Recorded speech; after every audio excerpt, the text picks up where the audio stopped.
Hi, I'm Mike from the Arlington Heights Teen Center, and here's what's happening this week at the library.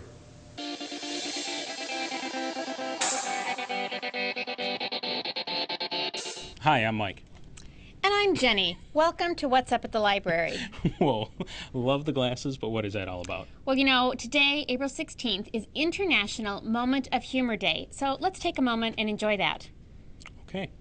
You know, you should make someone laugh at least once a day. Okay, well, Thursday is National High Five Day, and every time I celebrate National High Five Day, people don't know what I'm doing and end up laughing at me. Aw, high five. All right. Hey, Jenny, are you a Frank Lloyd Wright fan? You know, I really am. I wish I would have been able to meet him and talk to him about how he merges art and architectural style. Well, then maybe you should come to a presentation by a Wright historian, Lyman Shepard. On Tuesday, April 17th, Mr. Shepard is presenting a living history presentation of Wright. He will be dramatically portraying Wright's creative journey using historic slides and narration. High five. And on April 19th, Peter Wallenskog and Kate Mead will be here from Genlines to tell us about the latest research in Swedish genealogy. High five. Hey, Jenny, you know what else is this week? What is it? It's National Volunteer Week. Oh, well, that's why we have Angela here. She is the library's volunteer coordinator. Welcome, Angela. Thank you, Jenny. So it's National Volunteers Week. Are you doing anything special? How many volunteers do you have? We have around about 200 volunteers, and indeed we are going to do something special.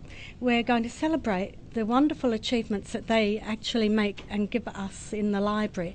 We've got several hundred, and they come and work in all parts of the library.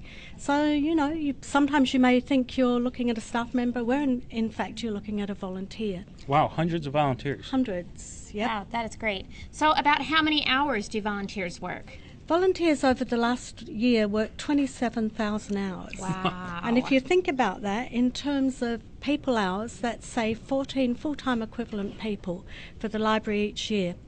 And that saves the library about $500,000. So That's a lot of money. It's a lot of money. So Angela, who decides what the volunteers do? Well, I get applications from people all the time. We actually get lots and lots of people who want to volunteer here because it's such a great place. And what we do is look at what job vacancies we have for volunteers and then try and match them up really well. So it's important to us that we get the right people in the right places. So, Angela, where would interested people get an application? They can get it online, and they can also come to the second floor to reception and ask the receptionists. So Angela, how old do you need to be a volunteer? Well, Jenny, our oldest volunteer is actually 92, and he works in the senior centre. But we also have young volunteers as well, and our youngest volunteer in the volunteer service is about 15. But if you're a very young person and in grades 6 to 8, you can also work as a junior library volunteer in Kids World during the summer. Yeah, the junior library volunteers actually help with the summer reading program. They hand out book prizes and help the staff with behind-the-scenes work. JLVs that work over 10 hours during the summer get free passes to Arlington Theater.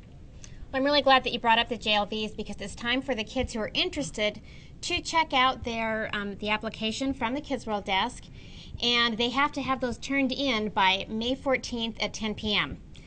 Well, thank you, Angela, for joining us today and telling us more about the library volunteers. Well, it's a great pleasure to be able to come here and talk about our wonderful volunteers and for the library to be able to say thank you for the fabulous work they do for us. All right, high five.